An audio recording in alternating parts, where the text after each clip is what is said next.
Tell me when you're ready to go. Yep, it's live streaming right as we speak. So you are good in 2 seconds. Okay, you're good. Welcome, everybody. It's Monday with the Masters. We're halfway through 2026, June, and let's jump right into today's presentation. And I am going to start off with a quick intro of our leadership team. We have on the call today Courtney Hoy, who is at the helm of running today's session. I see Ellis on there. Marie Presti. Marie is the Education Vice Chair. Alan DeStefano, he is our Finance Chair. We've got Rachel Foy, and Rachel is Membership Chair. And do we have anybody else? No, a note taker. That's it.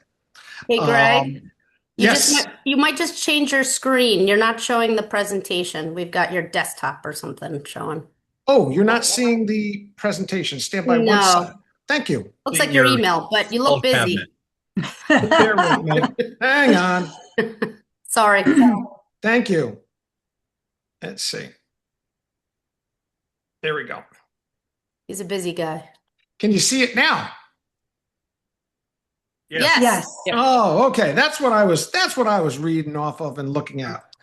So stand by one second. Carry on. One of our fellow members calling in. That's our leadership team for today. And I want to thank our strategic partners. Without them, we wouldn't be able to do our networking events and education opportunities. We've got Annie Mack, Momentum Group, Todd Cook, the Coast to Coast Closings, G-Bar, Satira Law, and Kim Stone at Rocket Mortgage, and MLS PIN. And I'm going to jump right into our presenter today. Our topic is 1031 exchanges. And Marie, you can see on the screen, she has got alphabet soup, highly qualified agent to speak to all of us. And I'm going to turn it right over to Marie. Rather than spend a lot of time, Marie, I'd like to hear a little bit about what got you into the 1031 exchange arena, and you can take it away. I'm going to get out of here. All right. Well, let me share my screen if that works. Let me know if you guys can see my screen.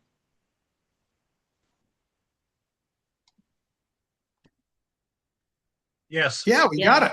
Good. All right, great. Okay, thank you all. Just to give you guys a quick, for those of you who may not know me, most of you do, but for those of you who do not know me, I've been in the business 25 years. I have been involved in the association for a very long time. I was part of the MAR Leadership Academy back in 2006 when my son was born the same year. So I always remember that year. So it's been a long time. I'm past president of the Greater Boston Association of Realtors and was past treasurer for 2 years of the state association. And for the next 2 years in 2027 and 28, I'm planning to be the RVP for MAR representing GBAR. So I'm here to talk to you about 1031 exchanges. And I feel it's important for every realtor to really know what that is, because it is a key piece for people, anyone who deals with investors. And even if you don't deal with investors, that might be something that's interested for yourself down the road, because all of us who are in real estate may want to invest in real estate at some point. So it's important to know this. So I'm going to talk about what is a 1031 exchange, what qualifies for a 1031 exchange. I'm going to talk about a few key deadlines and rules you need to know about. Exchanging into a future vacation or retirement home, because I thought maybe many of you might be thinking of that as we grow into retirement in the future. But even if you're not personally, one of your clients might be. I'm going to talk a little bit about variations of exchanges, but just a quick overview because this could be a multi-hour class, and then some common mistakes to avoid. And then we can open it up for questions. So that's what I'm planning to cover in 20 minutes. Okay, what is a 1031 exchange? A 1031 exchange, it's so funny to hear this, the 1031, but it is a federal law. It's a tax code law, and that's why they gave it the name. It's in section 1031 of the federal law. And it basically says no gain or loss shall be recognized on the exchange of real property held for productive use in a trade or business or investment if such property is exchanged solely for real property of like kind, which is held behind for the productive use in a trade or business or for investment. Huge statement there. What does that mean? Basically, what that means is if you own an investment property and you want to buy another investment property, you can exchange the first property to another property and not have to pay taxes. So that is kind of in a nutshell what that means. Okay. It is any real property that an investor wants to exchange. They can exchange it from one to another. That includes rental properties. It doesn't have to be a one-for-one. It doesn't have to be exactly the same type of investment property. It could be land. It could be residential properties. It could be industrial property. It could be a commercial property. All of that means investment property, and you could take one and exchange it into another. Okay, we'll talk about some of the nuances on that. As of 2017, it doesn't include real property. So what that means is you can't take something that is like a business, and you can't exchange the business unless it has real estate in it. You can't just take a business and exchange it. It has to be real estate. Think of it that way. And it allows you to roll over profits from an investment perspective into another investment. And there's lots of reasons why investors want to do that. We don't call it exactly a swap, so it doesn't have to be land to land or like a residential rental property to another residential real estate property. It doesn't have to be that. It just has to be investment to investment. Think of it that way. Okay, so like kind examples, just to give you a couple of quick examples. You may have a whole interest in one property and you want to exchange it into a tenancy in common interest. Some people want to simplify their investment portfolio. So what they say is, oh God, I've owned this 3-family in Worcester, Massachusetts for 20 or 30 years. And you know what? I just want to exchange it into a real estate investment trust. Make it easy. I don't want to manage it anymore. That is you could do a legal 1031 exchange into that. It might be a duplex that it gets exchanged into a 4-plex.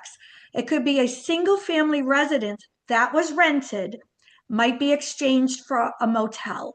It could be vacant land exchanged for an office building. So those are all good examples of a 1031 exchange. Okay, but remember, investment property, not using it for yourself. So to give you kind of one example, I just threw some numbers in here. Think of it as can you go to full screen, like your presentation? There's a present button right there, top right. And then the numbers will show better. Thanks. Yeah. Sorry, does that work? Beautiful. Okay, sorry about that. So let's take an example. We have a purchase price, original purchase price. Somebody bought an investment property for $500,000. They improved it. Maybe they got a new roof, or they did the electrical, or what have you. Those are called capital improvements. Not maintenance, by the way, not maintenance, capital improvements. So $50,000 they spent extra. Total of $550,000.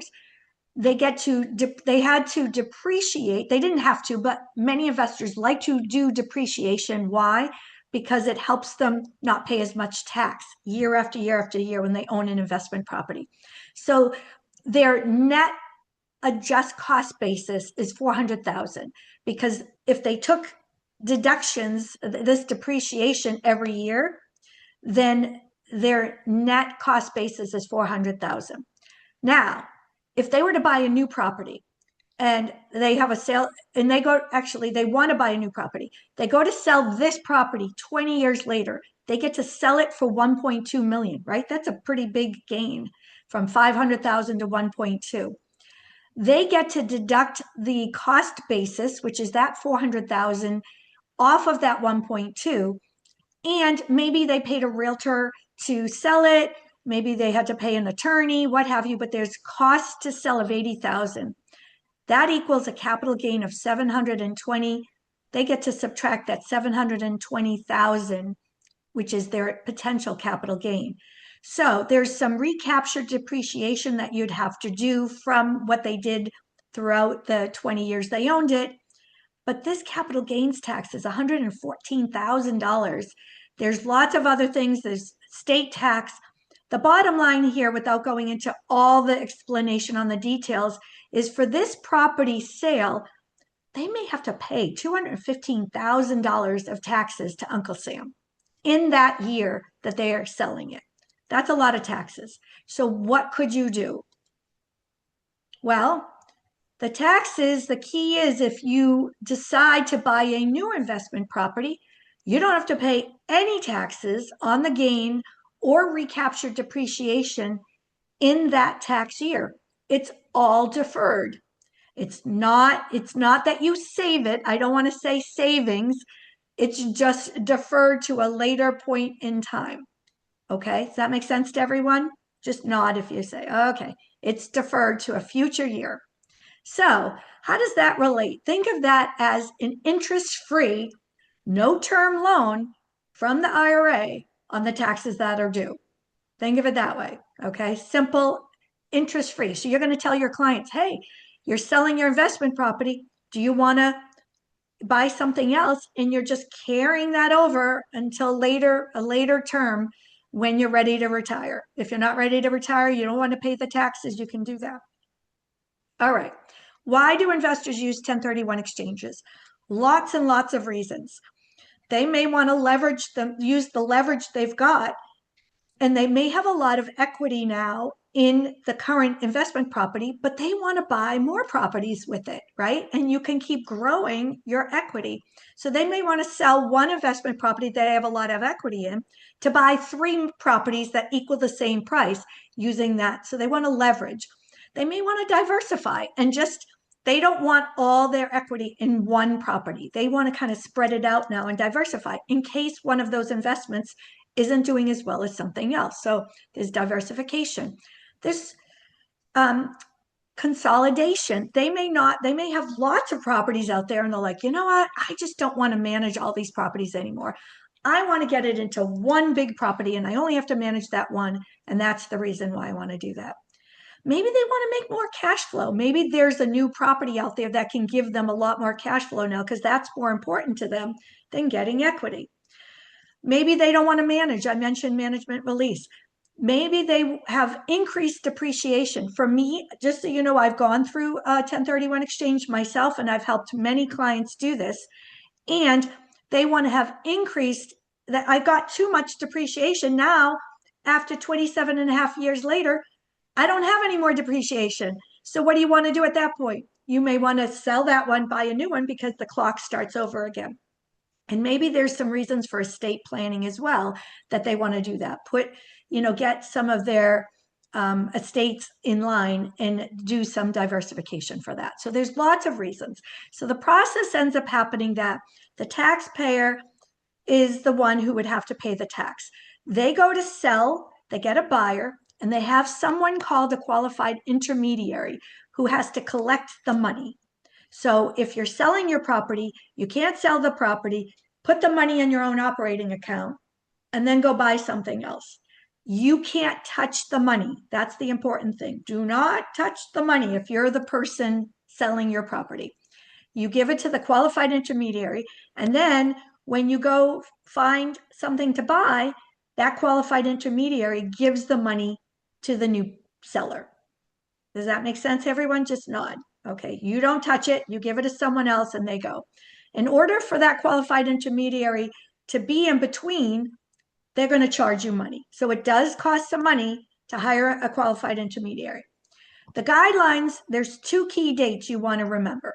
Number 1, you have 45 days from the closing on the sale of your first property to identify what you're going to exchange into. Okay. And you, by midnight of that 45th day. And then you have 180 days from when you closed on the first property, which is i.e. 6 months, to buy the new property. So remember that 45 days to identify, 6 months to buy. Okay. Nod if you got this. Good. Those are 2 key dates. You have to make sure your client conforms to this. And who do you identify with? You give that to your qualified intermediary. They're the ones who need to know. They have a special form you have to fill out to do this. And it can't be a day late. Okay, so keep that in mind. All right, there's actually 3 ways to identify. I can't go into details because I don't have enough time, but there are 3 ways. You can go, if it's like one property to one property, you could just identify up to 3 choices and give that to your qualified intermediary, but you have to buy one of the 3. There's a couple of other ways you get to identify it based on fair market value and a 95% rule. We can talk later. If you really have someone and you want to go into the details on how to do this, let me know and we'll go into some more details. Okay, exceptions to the IRS rule. You cannot exchange personal residence. You cannot exchange second vacation homes. You cannot exchange stock and think of it as like a quick resale. Other securities or evidence of indebtedness or interest, you can't do. Interest in a partnership, you cannot exchange.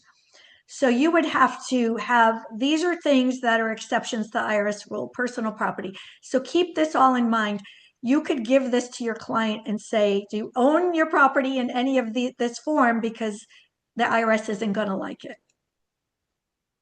All right, so IRS factors for primary residence.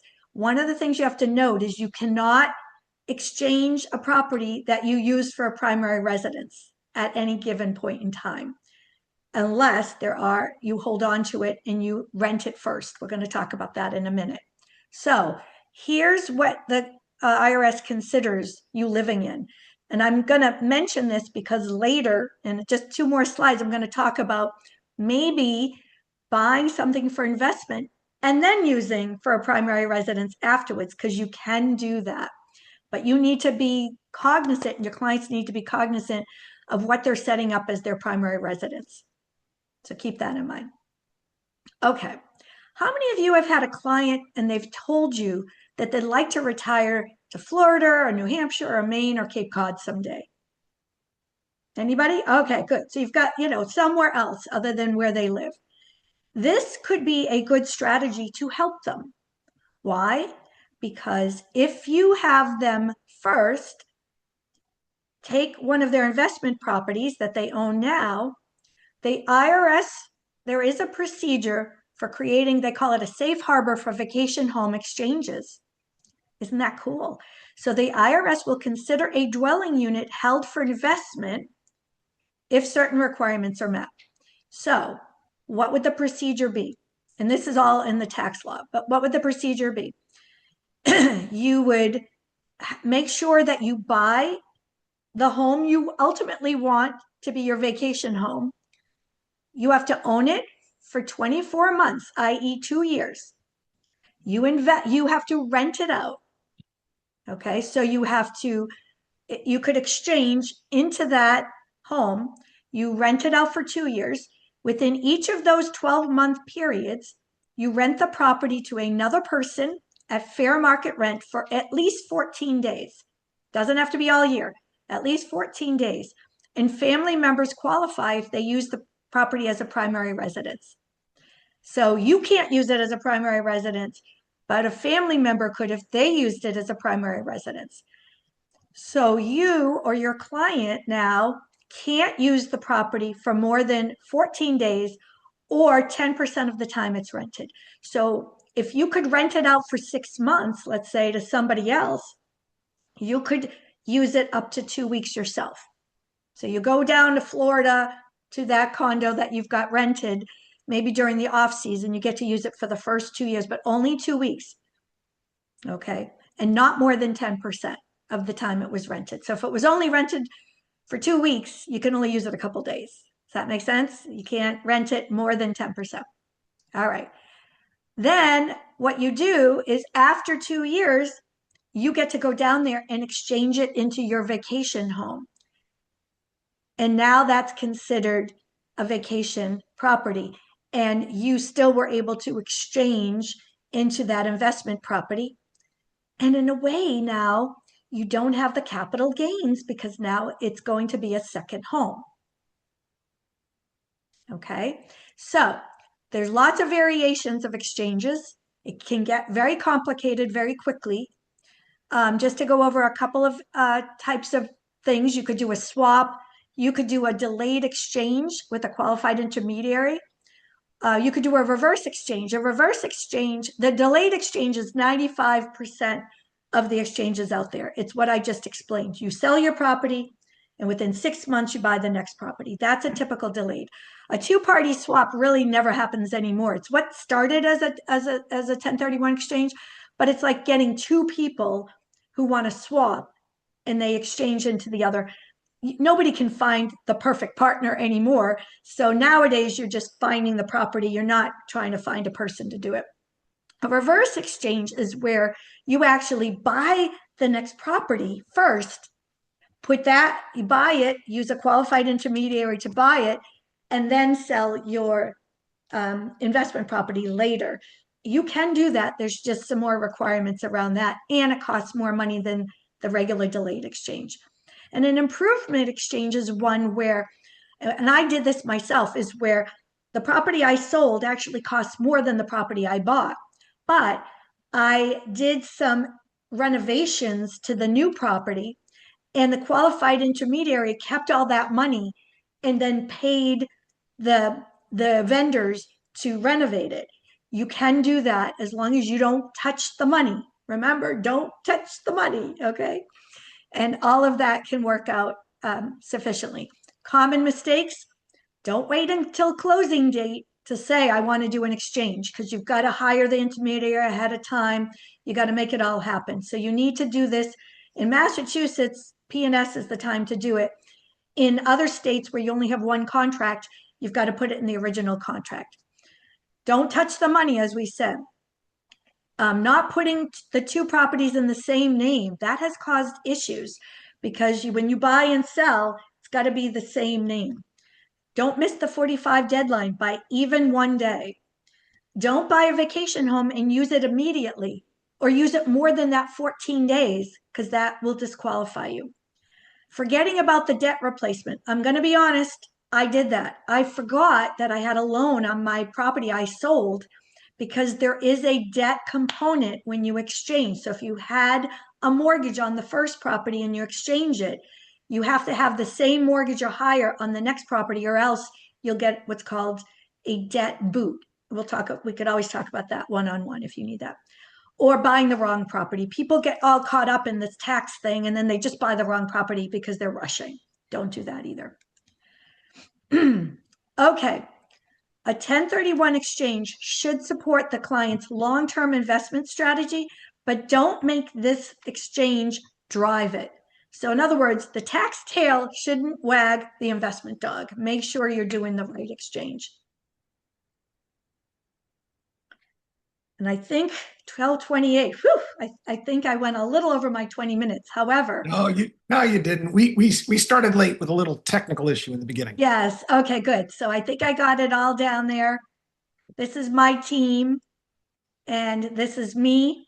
Would love to help you if you are thinking of doing a 1031 exchange and you need a little extra. I do teach a full class on this. You could always come to one of my classes someday. I do teach them up in Massachusetts, so I'm happy to have you guys come. I teach through Newton Community Ed for investors. That's how I've met a lot of my investors over the years. So And, investors breed investors too. So if you're looking to work in this sphere, my suggestion is that you learn this through and through, take a full-blown class, and then start to educate your clients on this. And you'll be surprised how many investors will come to you looking for your help. Yeah, Marie, if we could jump into Q&A, if you could stop share. Yes, of course. Anybody have any questions? Ellis. I have helped people do 1031 tax exchanges. The one thing you didn't cover, I think I know the answer, but I want to hear what the expert says.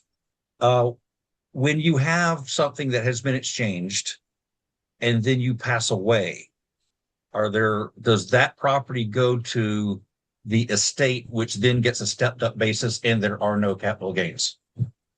Excellent question, Ellis. And for everyone, I want to make sure you understand what he asked. So what he's saying is, let's say I'm the one who did the exchange, and I did do an exchange, and I exchanged into a condo to make managing easier for me. So I sold my 2-family, did an exchange, bought a condo. Now, if I were to die tomorrow, right now, if I don't die, and I decide to use that condo for myself, right? Or if I end up selling it without doing an exchange, at that point, I would normally owe taxes, right? Because I exchanged the taxes from the old property to the new property. But if I were to die and my son inherited that property, he has 0 taxes, 0.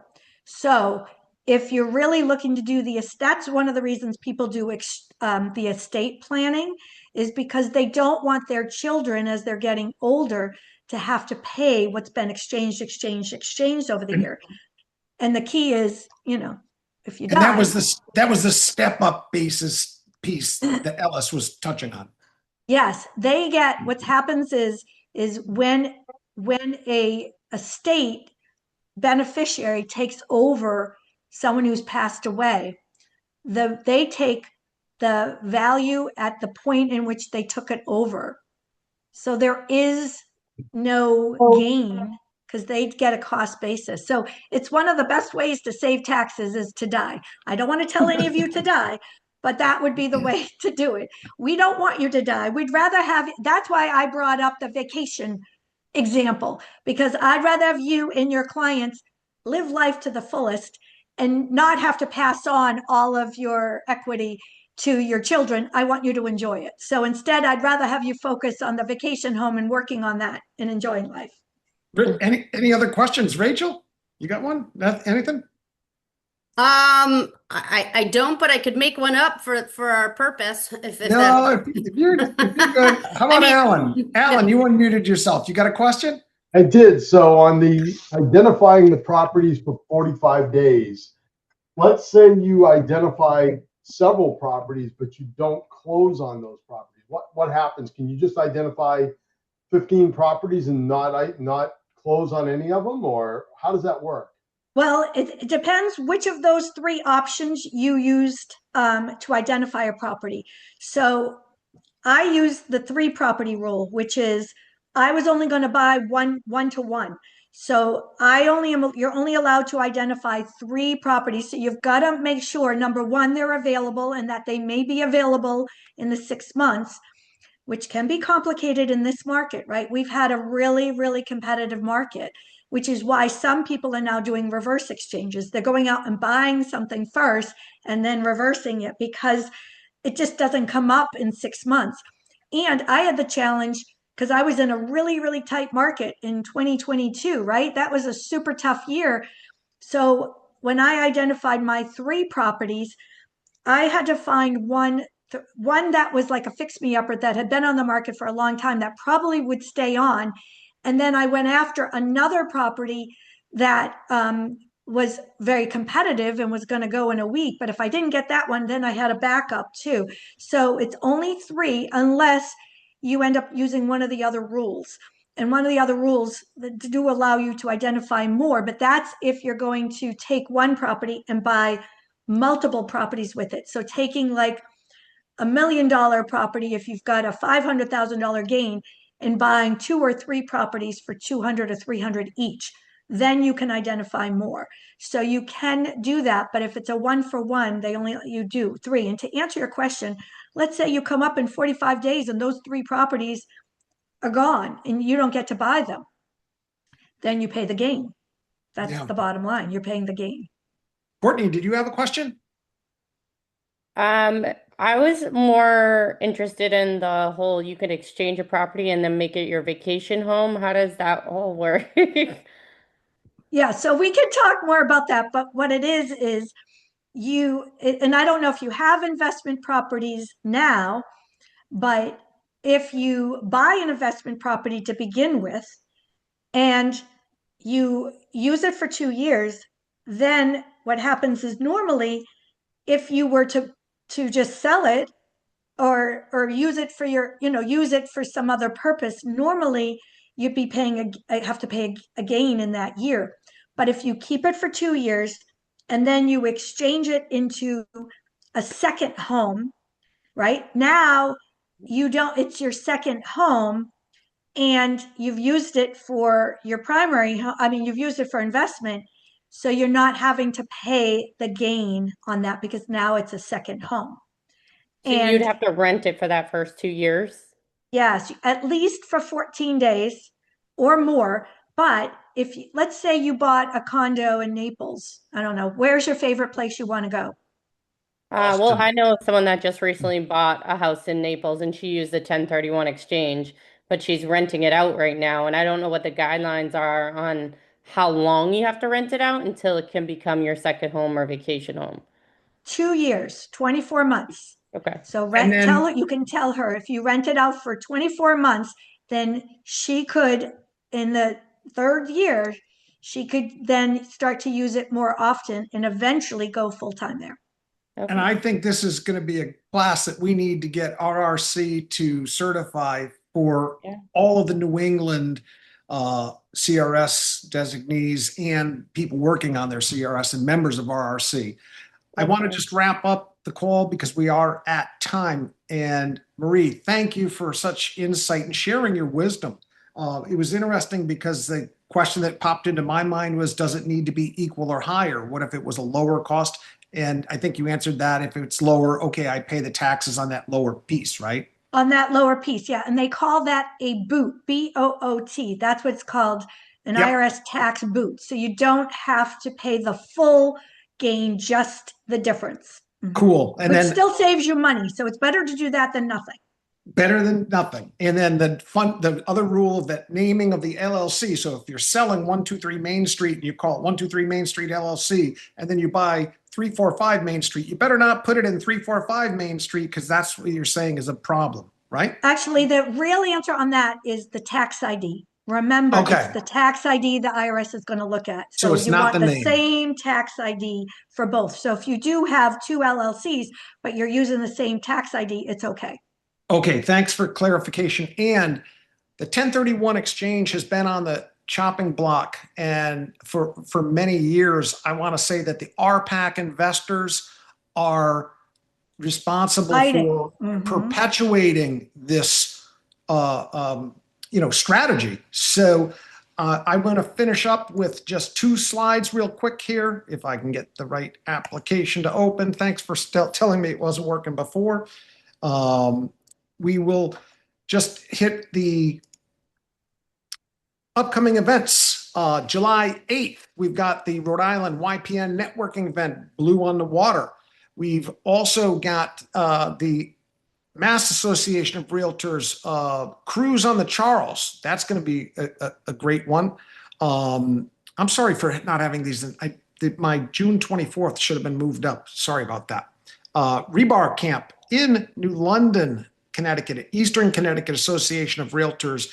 But there's an after party that we'll be having on the Thames River, the Blue Duck Patio. Boot Camp, Rachel. That is Rachel's baby. Boot Camp is an amazing event up in Portsmouth, New Hampshire. Monday evening networking event. Everybody gets to meet each other. And that really breaks the ice. And then we hit it hard, ground running at 9 a.m. on Tuesday to 3:30. And the last one I want to just spotlight would be the Sunset Sips Finns Harborside in East Greenwich. And with that, we will just remind you, the year is moving along. We're still trying to get to 100 pints of blood. The Sleeves Up campaign, you pledge. All you do is pledge and then give locally. You don't have to come and drive to Connecticut. And with that, we will close this month's Monday with the Masters, and looking forward to sharing this with our members tomorrow in the newsletter. And if you've got questions, please reach out to Marie, and she will answer any questions you've got about the exchange, 1031 exchange. Thank you. Bye-bye.